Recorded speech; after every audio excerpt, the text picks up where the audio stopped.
দাদু কোথায় মা? ওই তো দাদু। বাবা কেমন আছিস মা? ভালো। আমি কি করব বলো, আমার তো এক্সাম ছিল আর আমি অনেক ট্রাই করেছি, আসতে পারিনি। 3 মাস হয়ে গেল, একবারের জন্য তুই ছুটি পেলি না? তো 3 মাস আমি একবারও ছুটি পাইনি। এখন ছুটি পেয়েছি তাই অমনে দৌড়ে তোমার কাছে চলে এসেছি। আসসালামু আলাইকুম। ওয়ালাইকুম আসসালাম। তুমি কে? সরি, আমি পরিচয় করে দিচ্ছি। ও হচ্ছে আমার ফ্রেন্ড ইমন, সিলেটেই থাকে।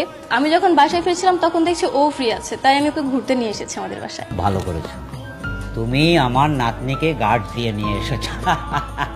কি বলো দাদু ভাই, ভালো করেছো না? জি হ্যাঁ।